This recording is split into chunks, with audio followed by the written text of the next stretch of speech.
Hello everyone, welcome to school lesson. आज हम पढ़ेंगे क्लास 7 साइंस का चैप्टर 6 फिजिकल केमिकल चेंजेस। तो इस चैप्टर में बोला है कि बहुत सारे ऐसे सब्सटेंस होते हैं जिसमें फिजिकल और केमिकल चेंजेस होते हैं। तो हम लोग हमारी एवरीडे लाइफ में बहुत सारे ऐसे चेंजेस देखते हैं हमारे सराउंडिंग्स में, जो चेंजेस एक सब्सटेंस में भी होते हैं और बहुत सारे सब्सटेंस में भी होते हैं। जैसे कि अगर अगर आपकी मम्मी आपको बोलते हैं कि शुगर को वाटर में डिज़ोल्व करके उससे कोल्ड ड्रिंक्स बनाना है, तो वो जो शुगर आपने वाटर में डिज़ोल्व किया वो क्या बन गया, शुगर का सॉल्यूशन। मतलब जो शुगर था वो पहले क्या था, वो एक सॉलिड था, और जब आपने उसको वाटर में डिज़ोल्व किया तो वो एक सॉल्यूशन में कन्वर्ट हो गया, एक डिज़ोल्व सॉल्यूशन में कन्वर्ट हो गया। तो ये क्या है, एक चेंज है। उसी तरीके से जो कर्ड होते हैं, दही होते हैं, वो पहले क्या होते हैं, मिल्क होते हैं। वो मिल्क उसके बाद कार्ड में कन्वर्ट होते हैं, तो ये भी एक सेंस है। उसके बाद मिल्क का जो टेस्ट होता है वो थोड़ा सा स्वीट होता है, लेकिन कभी कभी मिल्क जो है वो खट्टा बन जाते हैं, तो वो भी एक टेस्ट में वो एक चेंज आया। तो इस तरीके की चेंजेस होते रहते हैं। फिर अगर आपके पास एक रबर बैंड है, तो रबर बैंड जब आप स्ट्रेच नहीं करते हो, जब तक उसको खींचते नहीं हो, उसका जो साइज़ होता है वो छोटा होता है, लेंथ में छोटा होता है। अगर आप उसको खींच देते हो तो उसका जो साइज़ है वो बड़ा हो जाता है। तो ये भी एक चेंज है। इस तरीके से आप अपनी सराउंडिंग्स में जिस तरीके का चेंजेस देखते हो, उस तरीके की चेंजेस का 10 चीज़ों का एक लिस्ट बनाना है। उसके बाद है कि इस चैप्टर में हम कुछ एक्टिविटीज़ पढ़ेंगे, और एक्टिविटीज़ पढ़ के हम ये जानेंगे कि हमारे आसपास की चीज़ों में चेंजेस कैसे होते हैं। और ये जो चेंजेस होते हैं ये दो टाइप के होते हैं, एक है फिजिकल सेंस और एक है केमिकल सेंस। इस बारे में हम अभी आगे पढ़ेंगे, फिजिकल सेंस क्या है और केमिकल सेंस क्या है। सबसे पहले है फिजिकल सेंस। फिजिकल सेंस कैसे होते हैं, उसके लिए एक्टिविटी है। एक्टिविटी 6.1 में बोला है आपको एक बहुत बड़ा पेपर का पीस लेना है जो स्क्वायर साइज़ का है। उसको फिर से आपको 4 छोटा छोटा पीसेस में काट करना है। उसमें से एक पीस को आपको फर्दर काट करना है। काट करने के बाद आपको उसको एक टेबल में या फिर एक फ्लोर में उसको बिछाना है, और देखना है कि इसका शेप में कुछ चेंजेस आया है या नहीं है। जो ओरिजिनल पीस आपने लिया था उसका जो साइज़ था वो बहुत बड़ा था, लेकिन आपने जब उसको काट किया तो वो छोटा छोटा पीसेस में चेंज हो गया। तो obviously you can not join the pieces back to make the original pieces, but is there a change in the property of the paper. Obviously, क्योंकि जो प्रॉपर्टी ऑफ द पेपर था, मतलब जो size था, एक प्रॉपर्टी होता है size, जो पहले बड़ा था वो धीरे धीरे छोटा साइज़ में कन्वर्ट हो गया। तो ये एक सेंस है, जैसे यहाँ पे पिक्चर में दिया हुआ है, ये आप देख सकते हैं। यहाँ पे क्या किया, एक बड़ा सा पेपर लिया, एक बहुत बड़ा सा पेपर लिया, इस पेपर को कट किया, इस तरीके से 4 पीसेस में कट किया। उसमें से एक पीसेस को फिर से फर्दर कट किया। तो ये जो साइज़ था इसमें क्या हुआ, साइज़ का चेंजेस हुआ। जो लास्ट वाला काट है, ये देखिए तो कितना छोटा बन गया, तो साइज़ में एक चेंज आया। अभी है एक्टिविटी 6.2। एक्टिविटी 6.2 में बोला है कि आपको कुछ चौक का डस्ट कलेक्ट करना है। अपने स्कूल में देखा होगा जो चौक बोर्ड होते हैं, चौक बोर्ड के नीचे बहुत सारा चौक का डस्ट गिरा हुआ होते हैं, आप वहाँ से कलेक्ट कर सकते हो। अगर आपके पास चौक बोर्ड नहीं है, आप कलेक्ट नहीं कर सकते हो, अगर आपके स्कूल में वाइट बोर्ड यूज़ होता हो, तो आप क्या कर सकते हैं, एक स्मॉल पीस ले सकते हैं चौक का, और उसको डस्ट में कन्वर्ट कर सकते हैं। डस्ट में कन्वर्ट करने के बाद उस डस्ट के साथ आपको थोड़ा सा वाटर मिक्स करना है। वाटर मिक्स करके उससे आपको एक पेस्ट बनाना है। जब आपका पेस्ट बन जाएगा तब उसको चॉक के फॉर्म में आपको उसको रोल करना है और उसको ड्राई होने देना है। और आपको देखना है कि क्या वो पहले जैसा चॉक बनता है या फिर नहीं बनता है। तो ऑब्वियसली वो पहले जैसे चौक कभी बन ही नहीं सकते, तो ये भी एक सेंस है। उसके बाद एक्टिविटी 6.3, एक्टिविटी 6.3 में आपको लेना है कुछ आइस एक ग्लास में या फिर एक प्लास्टिक का टम्बलर में कुछ आइस लेना है। उसको आपको सनलाइट के नीचे उसको जो है मेल्ट करना है। मेल्ट आपको पूरा आइस को नहीं, हाफ आइस को वहाँ से मेल्ट करना है। मेल्ट करने के बाद जो आइस और वाटर का मिक्सर है उसको लाके फिर से आपको फ्रीज में रखना है। फ्रीज में रखने के बाद उसका जो स्ट्रक्चर है वो पहले जैसे एक आइस था वो वैसा बनता है कि नहीं वो आपको देखना है। तो ये भी एक सेंस वाला एक्टिविटी है। एक्टिविटी 6.4, एक्टिविटी 6.4 में आपको थोड़ा सा वाटर बॉईल करना है एक कंटेनर में। जब आप वाटर बॉईल करोगे तब आप देखोगे कि वाटर के जो जहाँ पे आप बॉईल कर रहे हो वहाँ से वाटर जो है स्टीम होके ऊपर की तरफ जा रहा है। तो अगर आप वहाँ पे एक सेफ डिस्टेंस पे अगर एक तावा रखोगे, एक पैन रखोगे, रखने के बाद आप थोड़ा टाइम बाद वहाँ पे देख सकते हो कि उस तावे में कुछ वाटर का जो है ड्रॉपलेट्स दिखाई देगा। जो स्टीम था वो क्या था, वो एक गैस की तरह था। उसके ऊपर जब आपने एक तावा रख दिया तो वो क्या बन गया, वाटर का ड्रॉपलेट। तो ये एक्टिविटी करके भी आप देख सकते हो आसपास की चीज़ें कैसे चेंज होते हैं। अभी हम देखेंगे एक्टिविटी 6.5। एक्टिविटी 6.5 में आपको जो है क्वेश्चन है, be careful while handling a flame. जब आप फ्लेम से कोई एक्टिविटी करते हो तो आपको थोड़ा सा केयरफुल रहना है। इसके लिए, इस एक्टिविटी के लिए आपको एक हैक्सो ब्लेड चाहिए। आपको हैक्सो ब्लेड को पकड़ के क्या करना है, गैस के स्टोव में रखना है। आपने हैक्सो ब्लेड की एक तरफ को आपको पकड़ना है और ब्लेड का जो दूसरा वाला एंड है, जो फ्री एंड है, उसको आपको गैस स्टोव में रख के कुछ टाइम तक उसको हीट करना है। जब आप हीट करोगे तो आप देखोगे कि हैक्सो ब्लेड का जो वाला पार्ट आप हीट कर रहे थे, जो फ्लेम पे था, उसका जो कलर है, कलर भी थोड़ा सा चेंज आया है। उसके बाद आपको हैक्सो ब्लेड को हाथ से हटाना है। हटाने के बाद थोड़ी देर बाद आपको फिर से ऑब्जर्व करना है।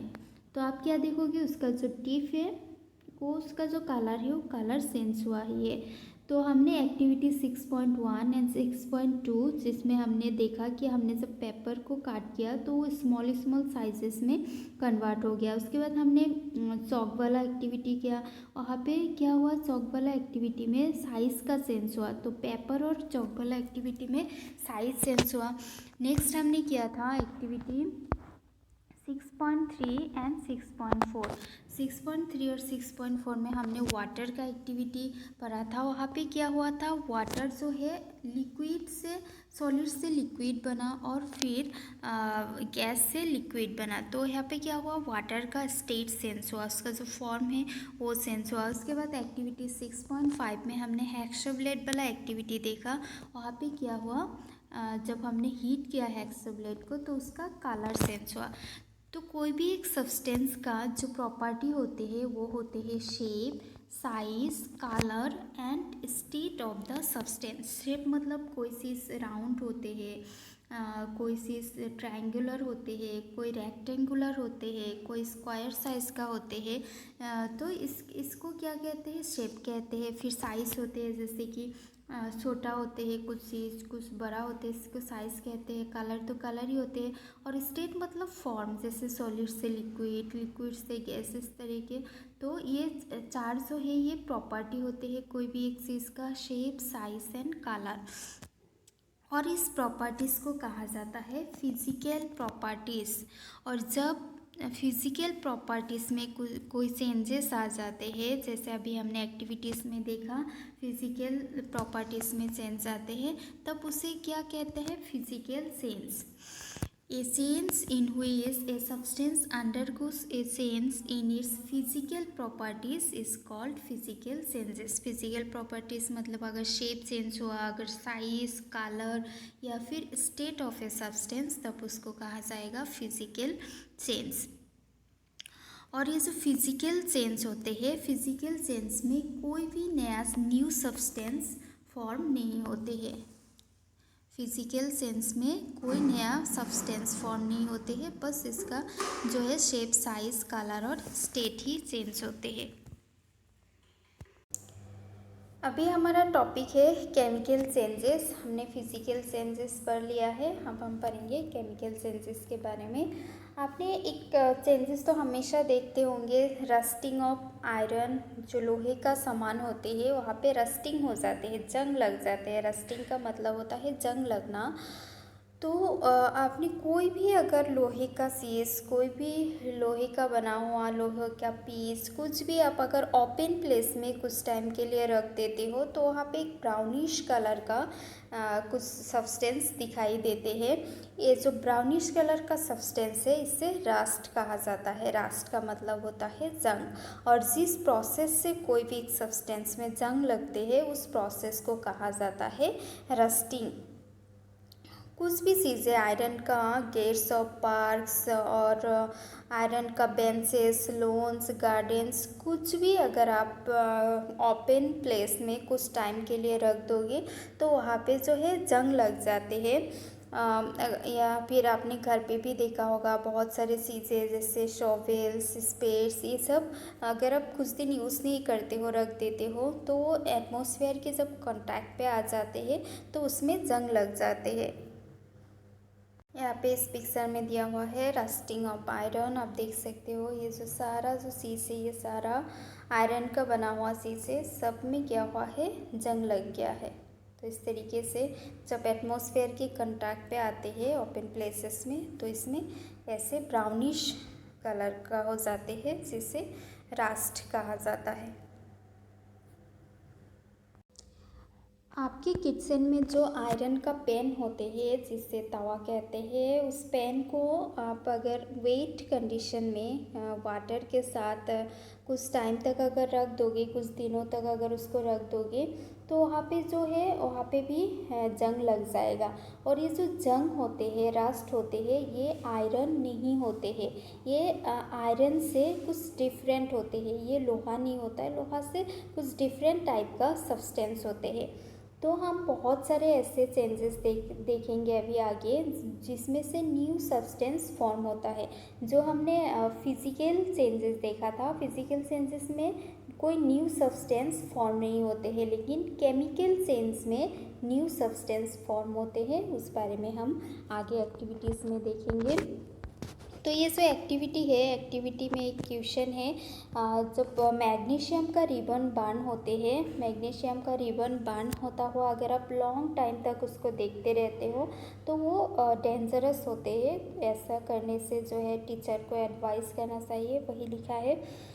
तो आगे लिखा है कि आपको एक मैग्नीशियम का रिबन लेना है, एक पीस लेना है मैग्नीशियम रिबन का, या फिर आप एक स्ट्रिप भी ले सकते हैं। एक स्ट्रिप या फिर पीस लेना है रिबन ऑफ मैग्नीशियम का। उसको आपको क्लीन करना है with the help of sand paper. उसके बाद उसको आपको एक कैंडल के फ्लेम के पास लेके आना है। जब आप उसको कैंडल के पास लेके आओगे फ्लेम के पास तो वो ब्रिलियंट वाइट कलर में जल जाएगा। ये देखिए पिक्चर में दिया हुआ है, कितना ब्राइट और कितना बड़ा हो गया है, ये वाइट कलर में ये जल रहा है। तो इस तरीके से ये जल जाएगा। जब वो ये जल के ख़त्म हो जाएगा तो ये वहाँ पे जो है ऐश छोड़ के आएगा। ठीक है, यहाँ पे वो कुछ ऐश पाउडर कुछ छोड़ के आएगा। और ये जो ऐश है ये मैग्नीशियम से डिफरेंट है देखने में। और जो डिफरेंट है, जो चेंज है, इसको आप एक इक्वेशन में कन्वर्ट करके लिख सकते हो। जैसे मैग्नीशियम को लिखा जाता है Mg, मैग्नीशियम और ऑक्सीजन, मतलब कोई भी एक चीज़ जब बर्न होते हैं तो ऑक्सीजन की प्रेजेंस में होते हैं, इसलिए हम यहाँ पे लिखेंगे प्लस ऑक्सीजन। ऑक्सीजन को लिखते हैं O2। जब मैग्नीशियम और ऑक्सीजन का रिएक्शन होते हैं तो वहाँ से क्या फॉर्म होते हैं, मैग्नीशियम ऑक्साइड। इससे लिखा जाता है MgO करके। तो मैग्नीशियम और ऑक्सीजन का रिएक्शन हुआ और वहाँ से मैग्नीशियम ऑक्साइड फॉर्म हुआ। तो जो इक्वेशन होते हैं, जो साइंस में जो आपको इक्वेशन दिखाई देगा वो मैथमेटिक्स से अलग होता है। इक्वेशन में जो एरो दिखाई देते हैं, आपको हर इक्वेशन में एक एरो दिखाई देगा, जहाँ जैसे इस यहाँ पर भी है। तो इक्वेशन में जो एक एरो दिखाई देते हैं उसका मतलब होता है बिकाम्स, मतलब मैग्नीशियम और ऑक्सीजन बिकाम्स मैग्नीशियम ऑक्साइड। और जो इक्वेशन होती है उसमें कुछ बैलेंस होते हैं केमिकल इक्वेशन में, उस बारे में आप जब हायर क्लासेस में ज़्यादा करके सीखोगे, क्लास 9-10 में। अभी ये जो ऐश रह गया है, HMgO जो रह गया है, इसको आपको कलेक्ट करना है। कलेक्ट करके उसको आप कुछ सम अमाउंट ऑफ वाटर के साथ मिक्स करके उसको अच्छे से स्टेयर करना है, अच्छे से मिक्स करना है। मिक्स करने के बाद वो एसिडिक है या फिर बेसिक है वो आपको टेस्ट करना है। और टेस्ट कैसे करना है हमने इससे पहले चैप्टर में देखा है, रेड लिटमस या फिर ब्लू लिटमस यूज़ करके आपको इसको टेस्ट करना है। टेस्ट करने के बाद आपको पता चलेगा ये जो मैग्नीशियम ऑक्साइड था, ऐश था, ये एसिडिक है या फिर बेसिक है। जब आप इसको वाटर के साथ डिसॉल्व करोगे, वाटर में डिसॉल्व करोगे तो उससे एक न्यू सब्सटेंस फॉर्म होगा। और इस न्यू सब्सटेंस को आप इक्वेशन में ऐसे लिख सकते हो, जैसे कि हमने जो हमारा जो ऐश था वो क्या था, MgO मैग्नीशियम ऑक्साइड। उसके मैग्नीशियम ऑक्साइड के साथ आपने मैग्नीशियम ऑक्साइड को क्या में डिसॉल्व किया, वाटर में डिसॉल्व किया, तो प्लस H2O। जब मैग्नीशियम ऑक्साइड और H2O जब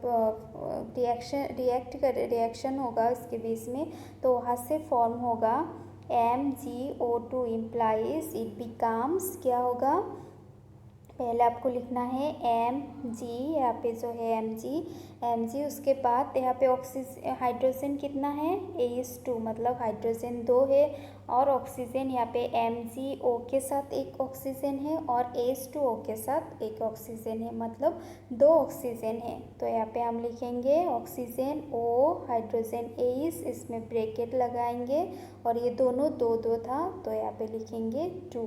ये हो गया मैग्नीशियम हाइड्रोक्साइड। तो इस तरीके से जो है इक्वेशन को बैलेंस करना होता है।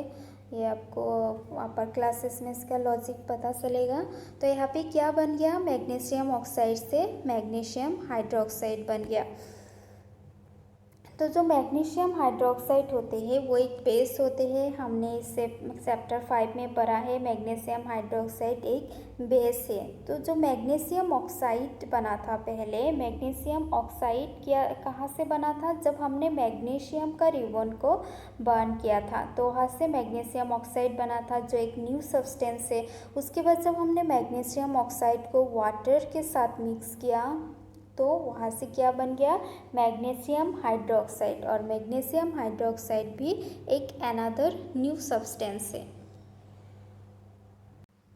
नेक्स्ट है हमारा एक्टिविटी 6.7। एक्टिविटी 6.7 में आपको एक बीकर लेना है या फिर एक टम्बलर लेना है, ग्लास का टम्बलर लेना है।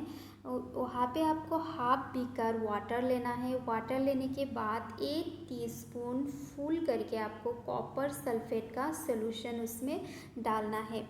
डालने के बाद आपको few drops dilute sulphuric acid डालना है, मतलब जो सल्फ्यूरिक एसिड का जो लिक्विड होते हैं उसको कुछ ड्रॉप वहाँ पे डालना है। डालने के बाद आप जब उसको स्टेयर करोगे तो देखोगे कि उसका जो कलर है वो ब्लू कलर का बन गया है, एक ब्लू कलर का सोल्यूशन बन गया है। तो उस सोल्यूशन में से स्मॉल सैंपल ऑफ सोल्यूशन आपको एक टेस्ट ट्यूब में या फिर एक ग्लास का बॉटल में सेव करके रखना है। सेव करके रखने के बाद आपको उस बीकर में, जो बीकर आपने लिया था जिसमें ब्लू कलर का सोल्यूशन है, उसमें आपको एक नेल नेल का मतलब होता है जो लोहे का कील होते हैं, वो कील या फिर यूज़ किया हुआ शेविंग ब्लेड आपको सोल्यूशन में डालना है। डालने के बाद आपको एटलीस्ट हाफ आवर वेट करना है। वेट करने के बाद आपको सोल्यूशन को ऑब्जर्व करना है, और आपने जो सोल्यूशन सेव करके रखा था टेस्ट ट्यूब में उसके साथ आपको आप चाहो तो कंपेयर करके देख सकते हो। इसका जो कलर है, कलर कम्प्लीटली चेंज हो गया है। पहले ये ब्लू कलर का था, ये पिक्चर में देखिए कॉपर सल्फेट सोल्यूशन जो था ये ब्लू कलर का था। जब आपने इसमें ये जो ब्लेड डाल दिया, आयरन है ये जो आपने इसमें डाल दिया, डालने के साथ साथ इसने अपना कलर चेंज कर दिया, ये ग्रीन कलर का बन गया। ये देखिए अपने ग्रीन कलर का यहाँ पे बन गया है। तो ये जो सोल्यूशन था ये blue to green is due to the formation of iron sulphate. तो यहाँ पे जो ग्रीन सोल्यूशन बना है वो है आयरन सल्फेट। ये एक न्यू सब्सटेंस है, और आप देखोगे कि जो ब्लेड या फिर आपने कील यूज़ किया है उसमें कुछ ब्राउन कलर का डिपॉजिट दिखाई दे रहा है। ये ब्राउन कलर का डिपॉजिट है कॉपर, जो ये भी एक न्यू सब्सटेंस है क्योंकि हमने कॉपर सल्फेट लिया था। तो यहाँ पे हमें मिला है आयरन सल्फेट और कॉपर। तो इस रिएक्शन को आप इस तरीके से लिख सकते हैं, कॉपर सल्फेट जो सोल्यूशन था वो ब्लू कलर का था, उसके साथ हमने ऐड किया आयरन, मतलब यूज शेविंग ब्लेड। उन दोनों का रिएक्शन हुआ, रिएक्शन होने के बाद हमें मिला आयरन सल्फेट सोल्यूशन जो ग्रीन कलर का है। उसके साथ साथ हमें कॉपर का ब्राउन कलर का डिपॉजिट मिला। तो यहाँ पे क्या हुआ, कुछ न्यू सब्सटेंस फॉर्म हुआ। तो केमिकल रिएक्शन में क्या होते हैं, जब कोई भी चीज़ का केमिकल सेंसेस होते हैं तो वहाँ से एक न्यू सब्सटेंस फॉर्म होते हैं। Thank you.